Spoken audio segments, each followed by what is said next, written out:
Isang ordinaryong flight lang sana ang inaasahan ng lahat sa eroplano. Pero nang mahuli ng flight attendant ang isang teenager na walang ticket, dapat sana'y ibinaba na siya kaagad.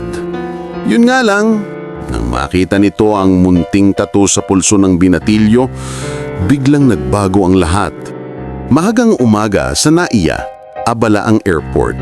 May kanya-kanyang bitbit ang mga tao, malalaking maleta, pasalubong, imported na tsokolate. Sa gitna ng karamihan, may isang payat na binatilyo na naka-orange na hoodie at may backpack lang sa likod.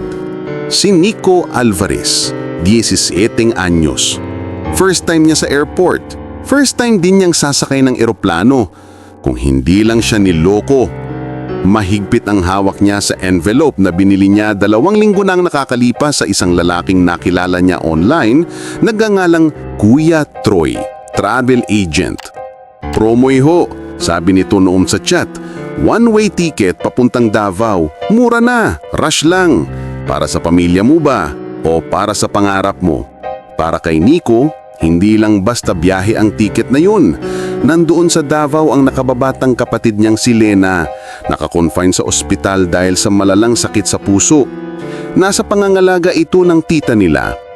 Siya ang matching donor para sa isasagawang procedure. Kailangan niyang makarating bago matapos ang linggo. Nag-ipon siya mula sa pagdi-deliver ng pagkain, nagbenta ng lumang cellphone, pati gitara. Nang makuha niya ang envelope na may printout na parang totoong ticket, halos maiyak siya sa tuwa. Pero ngayong nandito na siya sa airport, ibang luha ang lumalabas. Sa check-in counter kanina, pina-check ng staff ang booking number. Ilang pindot sa computer, saka ito tumingin kay Nico ng may awa. Sir, sorry po, walang record tong ticket ninyo. Mukhang peke. Para siyang binagsakan ng langit sa ulo. Hindi pwedeng wala. Giit ni Nico nanginginig. Ma'am, kailangan ko pong bumiyahe. Nasa ospital po ang kapatid ko. Ako lang po yung... Sir, naiintindihan ko po, pero hindi talaga ito valid. Kailangan yung bumili ng bagong ticket. Magkano ang bagong ticket? Halos triple ng kaya niya. Kahit ibenta pa niya pati sapatos. Kulang. Naglakad-lakad siya sa departure area, luhariin na parang bata. Hawak pa rin ang peking ticket. Paulit-ulit sa utak niya ang itsura ni Lena na naka-oxygen. Kuya, darating ka no. Ang sabi ng doktor, pwede na po ako mag-aral ulit pag natapos to. At doon, sa pagitan ng takot at pagmamadali, may kamaliang pumasok sa isip ni Nico. Malapit nang mag-boarding ang flight papuntang Davao. Nakapila na ang mga pasahero. Napansin ni Nico ang isang pamilya na may kasamang 2 bata na medyo magulo. Bilisan nyo, late na tayo, sabi ng tatay sabay hawak sa 2 maleta. Nasa likod nila si Nico, kunwari nagkasabayan. Pagdating sa gate, hinintay niyang abalahin ng bata ang ground crew. Sir, pwede pong pastan sa gilid. Iscan ko lang po yung boarding pass nyo isa-isa, sabi ng crew. Tama ang hindala ni Nico. Nagkaproblema ang bata sa pag-scan. Nagtanong pa kung pwede raw sa window seat. Sa sandali iyon, may nag-open na rope barrier sa gilid para sa senior priority. Bago pa ito maibalik mong staff, mabilis na sumingit si Nico at tumawid. Ginaya ang lakad ng mga pasaherong may ticket na. Wala nang tumingin, lahat abala sa sarili. Dumiretso siya sa jet bridge, puso'y kumakabog. Sa loob-loob niya, patawad po, pero gagawin ko to para kay Lena. Nang makapagsara ang overhead bins, sa gitna ng aisle, naglalakad ang flight attendant na nakaasul na uniform, disente at may striktong presensya. Siya si Ana Mercado, 30 anyos, 8 taon ng cabin crew. Sanay na siya sa pag-check ng seatbelts, pag-aayos ng baggage at pakikisamuyo sa pasaherong may kung ano-anong hiling. Pero ngayong araw na ito, may kakaibang gut feeling siya na hindi niya may paliwanag.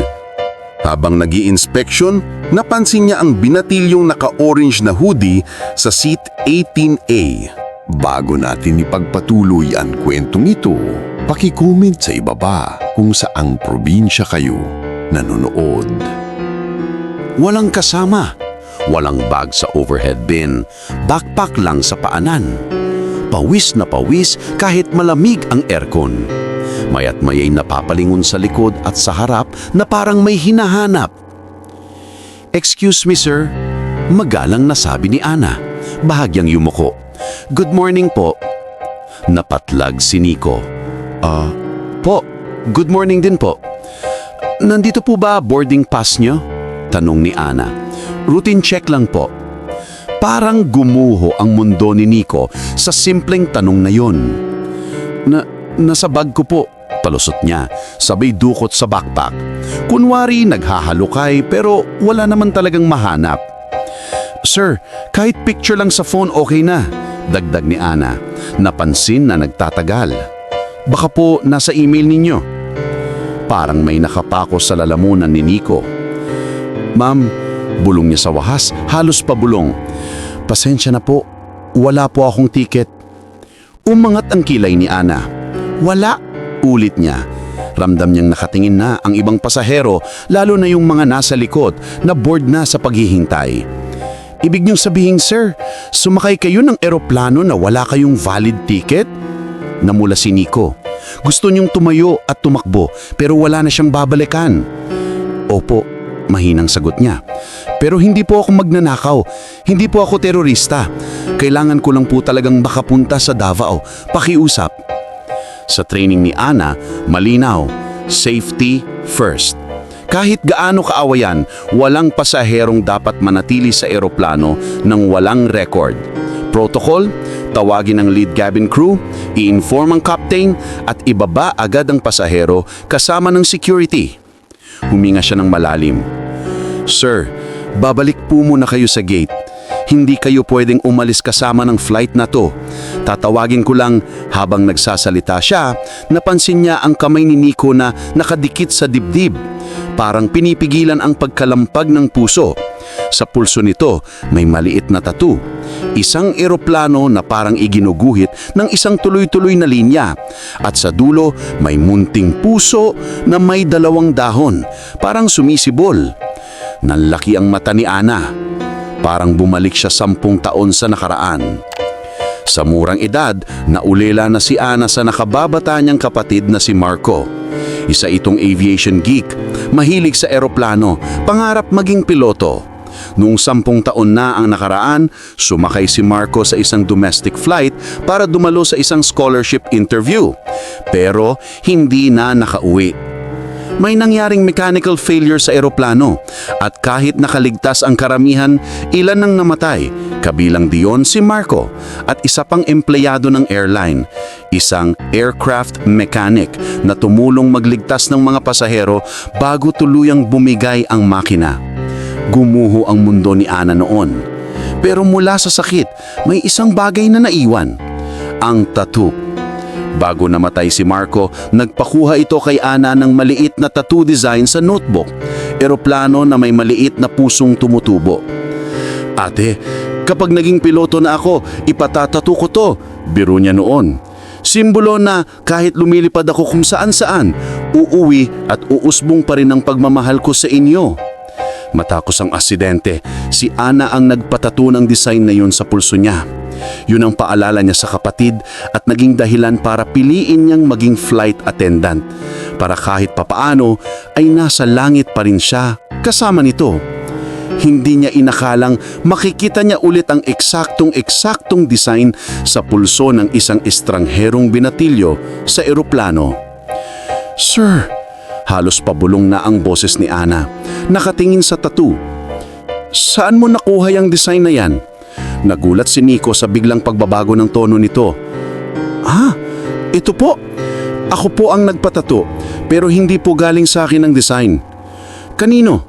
mabilis na tanong ni Ana. Sa tatay ko po," sagot ni Nico, nanginginig. "Sabi niya, pag nag-18 ka, sabay tayong magpapatato nito, pero hindi na po siya umabot." "Anong pangalan ng tatay mo?" Halos hindi humihinga Ana. "Ramon Alvarez po, aircraft mechanic dati.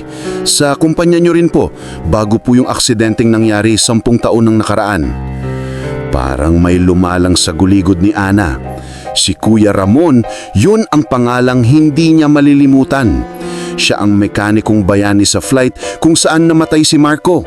Ayon sa investigation, ginawa nito ang lahat para ma-extend ang power ng eroplano at ipalapag ng maayos kahit alam niyang delikado na. Dahil sa kanya, mas maraming buhay ang naligtas. Matapos ang aksidente, nakilala ng pamilya ni Ana ang pamilya ni Ramon sa isang memorial service. May maliit pang picture noon. Sinong batang kasama ni Ramon sa litrato? Isang maliit na batang lalaki na nakangiting hawak ang toy airplane. Si Nico yon! Hindi na sila muling nagkita pagkatapos noon. Akala ni Ana, lumipat na ng probinsya ang pamilya. Ngayon, heto ang batang iyon.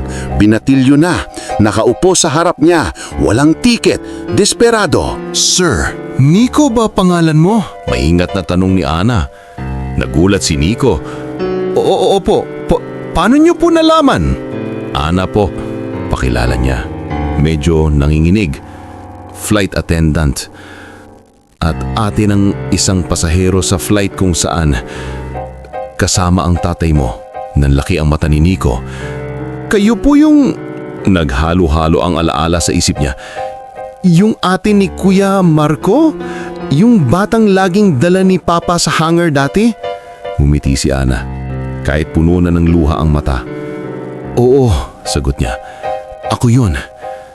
Sandaling tahimik.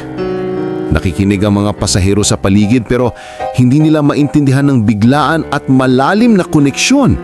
Sir, Nico, pagpapatuloy ni Ana. Hindi ko sinasabing tama ang ginawa mo. Sobrang delikado to. Pwede kang mapasok sa kaso. Pero bago kita ipa-escort palabas, kailangan kong maintindihan. Bakit ka umabot sa ganito? Huminga ng malalim si Nico, saka bumigay ang lahat. Isinuko niya ang lahat ng kinikingkim.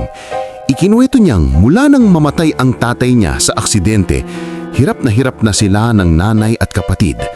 Nagbigay ng konting assistance ang airline sa simula pero habang tumatagal, lumipat sila ng probinsya para mas mababa ang gastos. Kamakailan lang, na-diagnose si Leyna ng sakit sa puso. Na-match ang dugo ni Nico, kailangan niya sa Davao para sa procedure. May tinawag daw ang social worker nila na foundation, Ramon Alvarez Memorial Fund, isang programang itinayo matapos ang aksidente para tulungan ang pamilya ni Ramon at ilang iba pa. Ang sabi po ng social worker, paliwanag ni Nico, magbibigay daw ng libreng ticket ang foundation pero kailangan daw maayos muna ang mga papeles. Matagal po ma'am. Habang hinihintay namin, lumala si Lena. Tapos itong si Kuya Troy sa Facebook sabi promo daw. Ayun, nalaman ko na lang po na peke. Nahawak siya sa muka, nahihiya. Naisip ko po, kung hihintayin pa ako ng papeles, baka malate na ako kay Lena. Kaya ginawa ko to. Hindi po ako proud ma'am, pero sobrang takot ko pong mawala ng isa pang mahal sa buhay dahil lang wala kaming pera pamasahe. Tahimik si Ana, nakatingin kay Nico. Sa likod ng ulo niya, dinig niya ang boses ni Marco. Ate, kapag may nangangailaman, gawin mo ang tama. Pero huwag mo ring kakalimutan ang tama ayon sa batas. Ginawa nilang mantra iyon sa pamilya. Okay, bulong ni Ana. Determinadong kalmado. Ganito ang gagawin natin. Tinawag niya ang lead cabin crew at ang purser. Ipinaliwanag ang sitwasyon, lahat, pati ang koneksyon kay Ramon at Marco. Sumangayon ng purser na hindi ito simpleng kaso ng pasaway na pasahero. Kailangan itong iangat sa captain at ground supervisor. Agad siyang nagpunta sa galley, kumatok sa cockpit door. Captain, may irregularity po tayo. Pero baka ito ang pagkakataon para maituwid ang isang pagkakulang natin noong nakaraan. Sa tulong ng radyo, kinontak nila ang ground. Pinahanap sa system ang record ng Ramon Alvarez Memorial Fund. Napatunayan nilang totoo nga, may pending na request ang social worker ni Nico para sa free ticket pero naipit pa sa approval. Captain, sabi ng ground supervisor sa radyo, technically hindi siya authorized na sumakay ngayon. Pero kung papayagan kayo, pwede natin i-override bilang emergency compassionate case. Kailangan lang natin ng written note paglapag. Desisyon niyo po, sir, sabi ng purser. Sumulyap ang captain at mahina, pero buong puso nagdarasal. Maya-maya tumandaw ang captain.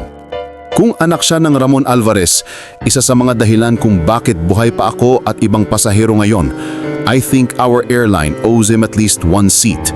Legal nating itong aayusin, pero siguraduhin niyong naiintindihan ng bata ang mali sa ginawa niya. Para bang nabunutan ng tinik si Ana, agad siyang bumalik kay Nico. Nico, bulong niya, nakayuko sa level ng mata niya. Kung susundin lang namin ang batas, dapat palabas ka na ng eroplano ngayon kasama ang security.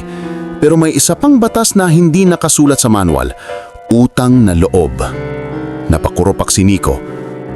Ma'am, pinayagan ka ng captain na manatili bilang compassionate passenger. Kasi anak ka ng Kuya Ramon at may batang naghihintay sa iyo sa ospital. Nanlaki ang mata ni Nico, tumulo ang luha. Talaga po, halos pabulong siyang tanong. Hindi na po ako ibababa. Hindi. Ngiti si Ana, pero may kondisyon. Paglapag natin, sasamahan ka sa office ng airline. Ipapaalam natin sa kanila ang lahat. Ang peking ticket, ang ginawa mong pagsakay ng walang pahihintulot. Pwede ka pa ring ma-warningan o mag-community service. Papayag ka ba? Papayag po. Mabilis ang sagot ni Nico, halos napapasigaw sa tuwa. Kahit magmapo ako ng buong terminal, basta makarating lang po ako kay Lena. Hindi napigilan ng ilang pasahero sa paligid ang pumalakpak ng mahina. Kanina pa silang nakikinig. Ngayon parang napanood nila ang isang pelikula sa mismong flight nila. Papunta sa hindi nila iniisip na pag-unawa at pagbabago. Umayo si Ana ng posture. Okay, passengers, anunsyo ng purser sa PA system maya-maya. We had a small situation, but it has been properly coordinated with the captain and ground. We will now proceed with our departure. Please remain seated and fasten your seatbelts. Habang umaandar ang eroplano pa runway, napatingin si Nico sa bintana. Sa unang pagkakataon, hindi takot ang naramdaman niya, kundi pag-asa. Sa tabi niya, marahang hinawakan ni Ana ang kanyang balikat. Alam mo Nico, sabi niya, noong nawala si Marco, galit ako sa lahat ng may kinalaman sa eroplano. Pero nung nakilala ko ang tatay mo sa memorial, iba ang pakiramdam ko. Para bang sinasabi ng Diyos, may mga taong pipiliing tumulong kahit delikado dahil mahal nila ang trabaho at ang mga taong nasa loob ng eroplano. Tinuro niya ang tattoo sa pulso nito. Siyang nagbigay sa akin ng lakas mag-apply bilang flight attendant. Ngayon, anak niya naman ang binibigyan ng second chance. Tumingin si Nico sa tattoo niya, saka sa pulso ni Ana, nagulat siya nang makitang eksaktong pareho na design. Ma'am, kayo rin pala. Ngiti niya, lumuluhang natatawa. Matching tayo. Hindi aksidente ang mga ganitong pagkikita, sagot ni Ana. Pagdating mo sa Davao, yakapin mo si Lena para sa atin ha. Para sa akin, kay Marco at sa tatay mo. Tumanggo si Nico, hindi na magsalita. Pinikit niya ang mga mata habang umaalis sa lupa ang eroplano, parang bata na muling umasa. Paglapag nila sa Davao, tinupad ng airline ang pangako. Dinala si Nico sa office, ipinaliwanag ang nangyari. Hindi siya pinalusot ng basta-basta. Kinailangan niyang maglagda ng affidavit, humingi ng tawad at nangakong hindi na uulitin. Pero sa halip na kaso, scholarship at tulong medikal ang ibinigay sa kanya ng Ramon Alvarez Memorial Fund. Tumulong din ang airline sa gastusin sa procedure ni Lena. Sa ospital, ilang oras nang matapos ang pagdating niya, hawak ni Nico ang kamay ng kapatid niya bago ito dalhin sa operating room. Kuya, buti umabot ka, nanghihinang sabi ni Lena. Natural, ngiti niya, pinapakita ang tattoo. Diba sabi ko sa iyo, kahit gaano kalayo, uuwi at uusbong pa rin yung pagmamahal natin? Ilang buwan ang lumipas, gumaling si Lena. Si Nico naman, sa tulong ng foundation, nakapag-enroll sa aviation-related course. Pangarap balang araw maging aircraft mechanic tulad ng tatay niya o baka piloto pa. Minsan sa isang flight pabalik sa Manila, nakita sila ulit ni Ana. Hindi na siya pasaherong palihim. May tunay na ticket na legal at may pangalan niya sa manifest. Ready to fly? Tanong ni Ana nakangiti. Always, ma'am. Sagot ni Nico sabay saludo. Pero this time, sa tama na. Mga kaibigan, salamat sa pagsama natin sa kwento ni Nico, ni Ana, at ni Ramon. Isang kwento ng kamalian dala ng desperasyon pero naituwid ng pakikinig, pag-alala at utang na loob. Paalala sa atin ang kwentong ito na may mga taong umaagot sa maling desisyon hindi dahil masama sila, kundi dahil takot at desperado. Pero hindi ibig sabihin wala ng konsekwensya ang ginawa nila. Sa likod ng mahigpit na uniform at protocol, may mga taong gaya ni Ana na may sariling sugat at alala at kayang magpatawad at tumulong loob ng batas. At higit sa lahat, ang mga sakripisyong ginagawa ng mga magulang tulad ni Ramon ay may alo ng kabutihan na umaabot hanggang sa susunod na henerasyon sa mga taong ni minsan ay hindi nila nakilala. Kung ang kwentong ito ay nakapagpaluha sa iyo, nakapagpasabig sumakay ng eroplano ng may mas malalim na pag-unawa o nagpaalala ng mga magulang at kapatid mong tinitingala mo, huwag mong kalimutang i-like at i-share ito sa iyong pamilya at mga kaibigan. At kung hindi mo pa nagagawa, mag-subscribe ka na sa aming channel para sa mas marami pang kwentong puno ng misteryo, drama at pag-asa. Mga kwento na magpapaalala sa atin na kahit sa gitna ng alanganin, may mga taong handang magbigay ng second chance. Maraming salamat sa pakikinig at sana'y muli namin kayong makasama sa susunod na episode. Hanggang sa muli, tandaan, sa buhay at sa biyahe, bawal ang sumingit ng palihim. Pero laging may puwang ang pusong handang ituwid ang mali at tumulong sa iba.